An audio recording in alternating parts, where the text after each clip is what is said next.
Hey, what is going on, guys, and welcome back to another Borderlands 3 video. Today I'm bringing you guys a build for FL4K for each of his action skills. More or less the same thing I did with Amara. All these builds are capable of soloing the Maliwan takedown on true takedown difficulty, which in my opinion is the highest benchmark of difficulty in the game right now. Anyway, let's get started. We'll start off with Fadeaway. This is by no means a groundbreaking build. It's very similar to the build people have been running for decades. I even made a pre-release build video for Borderlands 3 talking about a very similar build. It's been popularized as the Gunboy FL4K build by Daquan. I'd be surprised if you guys don't know who he is if you are looking for FL4K builds, but anyway, I'll leave a link to his channel in the description. He makes pretty good content, almost all of it related to FL4K, so go ahead and check that out. Anyway, there's a lot of new players that came into the game with the Steam release, and there have been a lot of buffs to a bunch of random weapons in the past few weeks via hotfixes, so I figured I would show you guys my loadout and spec for it. Let's start with the gear. For my main mobbing weapons, I will be using the Garcia shotgun and the Maggie.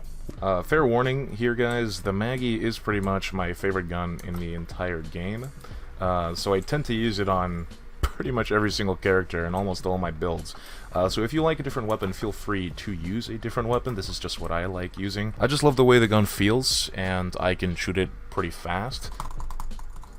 So it's pretty effective. We are going to be spamming our action skill, which ends pretty quick, so you're going to want on action skill and anointments, aka ASE anointments, on all of your gear. The Garcia is a great spammable shotgun that will have no problem clearing out most mobs, and the Maggie is for those targets that have smaller crit spots or are further away.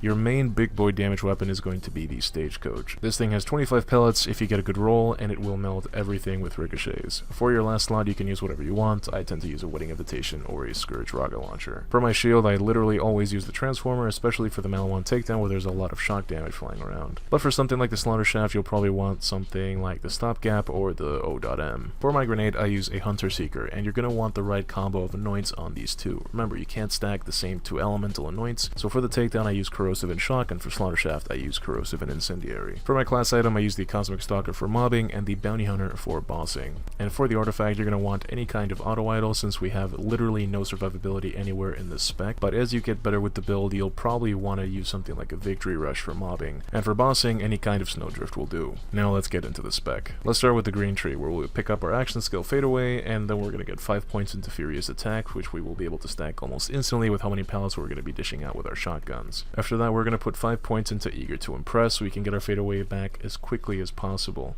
Once Fadeaway ends, all of your ASE anoints will proc, which will give you a shitload of damage, and this will allow you to kill stuff very quickly, which in turn will let you have Fadeaway back very quickly as well. Then we'll put 1 point into all my BFFs because we'll have to move down the tree later. We'll also pick up Lick the Wounds, which is a to-taste perk, but you know, you don't have to get this, but I really like it and I highly recommend it, so take it if you want or don't, just put the point somewhere. Then we'll put 3 points into Turn Tail and Run for some extra survivability and of course gun damage, 5 points into Hidden Machine since we are going to be invisible a lot of the time, and thanks to Not My Circus, our pet will be taunting most enemies, which will keep them from targeting us, which will proc Hidden Machine. Finally, put 3 points into Fast and Furious for some extra gun damage since we are going to be healthy most of the time, and pick up Unblinking Eye on your way out to vastly increase the damage of your crit in and out of Fadeaway. Moving on, we'll go on to our red tree. Here we're going to want Leave No Trace. We're going to be firing so many pallets out of the Stagecoach, Maggie, and Garcia that this will proc with every single shot pretty much, letting you shoot for literally ever. We'll then put 5 points into Interplanetary Stalker and Hunter's Eye to increase our damage based on enemy type and on kill. After that, you're going to want Head Count to get a cooldown of our Fadeaway back instantly combined with Eager to Impress. Like I said,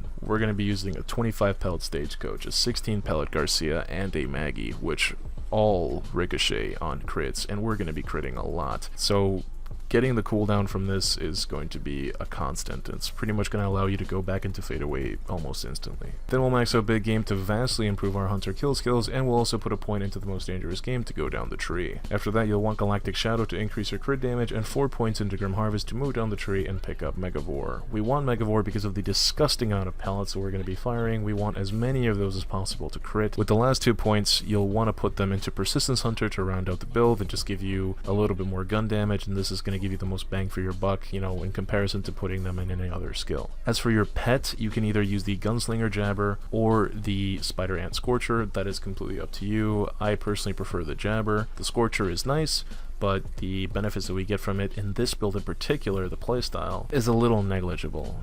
So I prefer having the jabber for just some extra crit damage. This build kills everything and you never die because enemies can't see you and they can't shoot what they can't see, you know? This build is a certified HUD classic and I guarantee that you'll find success. Next up, let's go over Rakk Attack. For this, your main weapon is going to be the Brainstormer, and you're going to want a Rakk Attack anoint on it, aka Slag Rack. This anoint will make enemies hit by Rakk Attack take 100% damage from all sources. This means your gun, subsequent Rakk Attacks, chain lightning, grenade damage, shock damage, dots from anoints, you name it, everything will do more damage to enemies that are hit by racks, which synergizes amazingly with the Brainstormer. You'll eventually run into pretty beefy boys or shock resistant enemies, and for that you're going to want a Maggie with a Slag Rack anoint. For bossing, you can use something like a Stagecoach for enemies with big old crit spots, but for the melee one takedown specifically, I use a Corrosive Cutsman.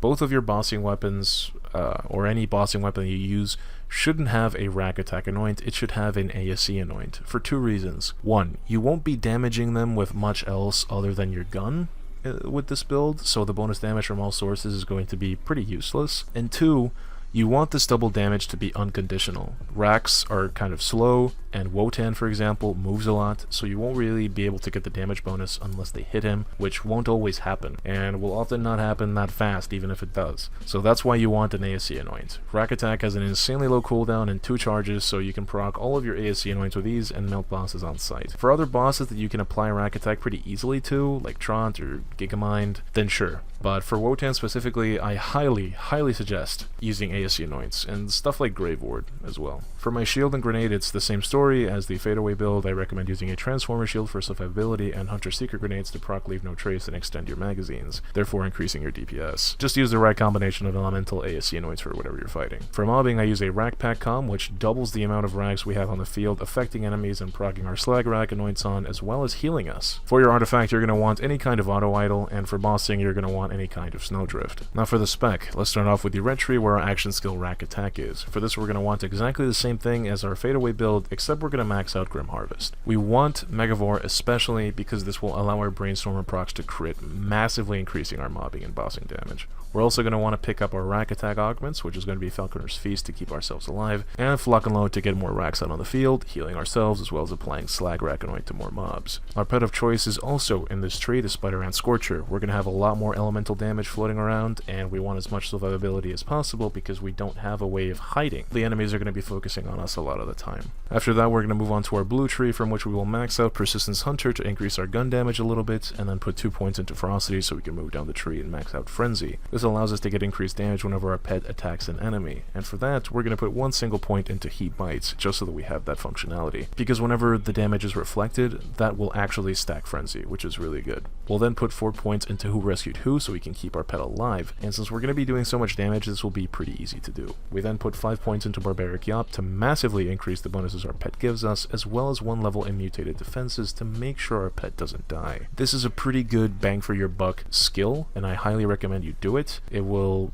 vastly help your pet staying alive during intense boss fights like Wotan, and you don't really get a whole lot from putting this point elsewhere. So, finally, we'll max out Pack Tactics to get some more HP and some gun damage. Now, this is by far the build I struggled the most with, not in terms of figuring out the skills, but the gear. I couldn't find a gear setup that I could easily solo the raid with. I could mob just fine. I mean, you have spammable racks and Hunter Seekers. I even tried out Daquan's 2-button build, which, by the way, is pretty clever, and you should check it out, but I couldn't pull off that build myself, and it honestly isn't my playstyle. I found it very boring.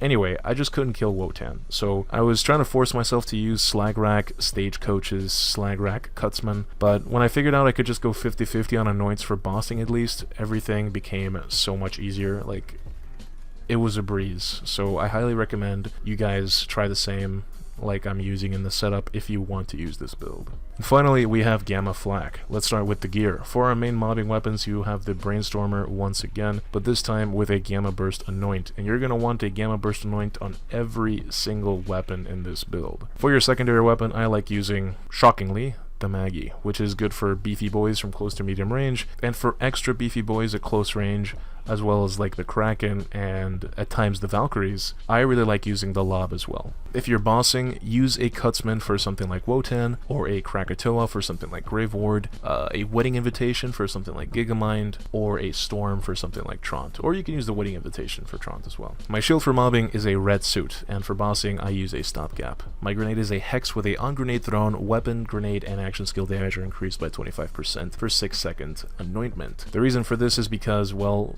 Gamma Burst lasts an eternity.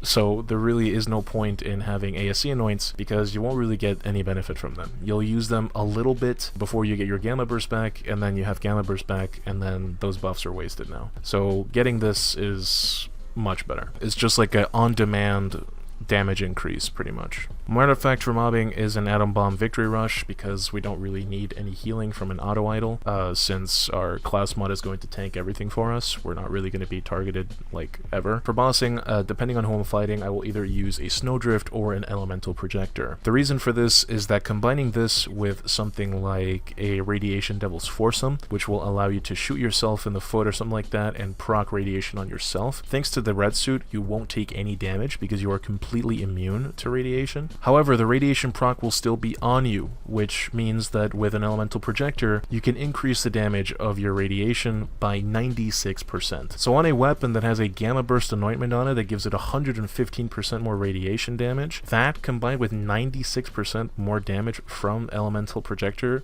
will absolutely melt anything. I'll show you guys a clip of that in action right now. Good to see you, my boy.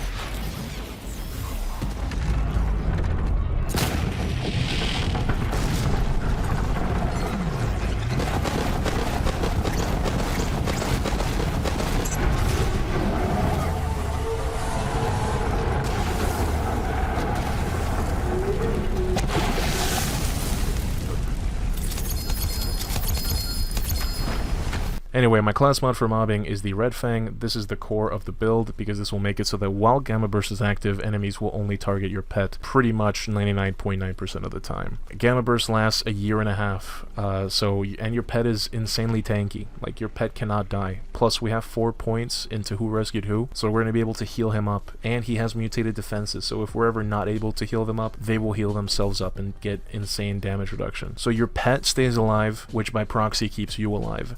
So that's why we don't really need a whole lot of healing. You'll rarely ever need healing with this setup. For bossing, however, I use a Deadeye comb because most of my bossing weapons are single projectile weapons like the Krakatoa, the Cutsman, the Lob, and the Wedding Invitation. So Deadeye giving me 5 points into 2 Fang is a huge help. Now let's get into the spec. For this one, we're going to start in the blue tree where our action skill of choice, Gamma Burst, is located. We'll pick that up and more or less the same skills from this tree that we had from our Rakk build. The most important ones being who rescued who and mutated defenses, like I said, just so we can keep our pet alive. And by it being alive, it will make us stay alive. We'll also pick up our action skill augments, which are going to be Empathic Rage for a flat 20% increase in damage. That's a no-brainer. And then we'll also pick up Endurance, which is amazing for mobbing. However, for bossing, or even for mobbing, if you feel like you do need that extra survivability for some reason, you can also pick up Burst Aid. Lastly, we'll pick up our pet, which is going to be the Great Horned Skag. We're taking the Skag instead of the Ant, even though we have a lot of elemental damage in this setup because we don't need the health regen from the spider, so it's kind of a wasted stat. This way we just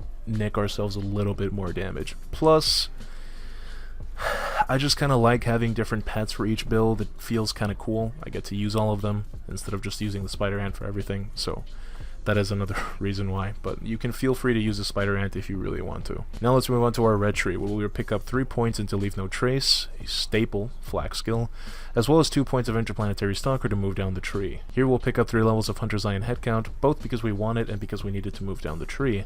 And then I'm going to put 5 points into 2 Fang. If you don't like it, then feel free to not use it. However, like I said, combine this with a +5 2 Fang from a Deadeye comm, it will give you 50% chance of firing an extra projectile, which is huge for weapons like the Lob, the Krakatoa, even the Redistributor, if you want to use it for mobbing. Like, it will help you tremendously. So I really like using it, and I highly recommend it. After that, we'll max out Big Game and put 1 point into the most dangerous game to move down the tree, and once again pick up Galactic Shadow, Grim Harvest, and Megavore. With this build, you have a massive amount of AoE. Megavore Brainstormer procs, Megavore Redistributor procs, Hex Grenades, all on top of the Radiation Aura and explosions from everything you kill. You will almost never be targeted, thanks to Red Fang tanking and taunting for you. Your pet will probably never die, because again, you're going to be doing so much damage with Gamma Burst anointed weapons, with the Brainstormer procs and all this stuff, that he'll always be full health. Not only that, but having stuff like the Brainstormer will also help you get Gamma Burst back almost immediately with the help of head count. Getting a lot of procs of this or that, or emptying a Maggie on top of somebody, it'll just make that cooldown zip by. So it's overall a very comfy, very effective build. And that's it, guys. Those are my flak builds. I hope you guys like them. I tried a little bit of a different style with this video, a lot more visually appealing, I think, maybe. Let me know if you guys prefer this or the Amara style video. If you guys haven't seen that, I'll leave a card at the top right hand side of the screen right now. But I put a lot of time and effort into getting all this together for you guys, so if you enjoyed the video, then please consider dropping a like, and if you like the stuff I post, then consider subscribing. I'm not sure if I'll make another one of these builds videos for Zane and Mose, since the new DLC is right around the corner, and with it there will be a new level cap increase, which will completely change everyone's builds, because even if they add just one more skill point, you'll be able to get 2 capstones in one character, which is huge. So I'm really excited to see what we can come up with. Anyway, guys, that's it for me. Let me know what you guys would like to see next in the comments, and I will see you guys in the next one. Take care.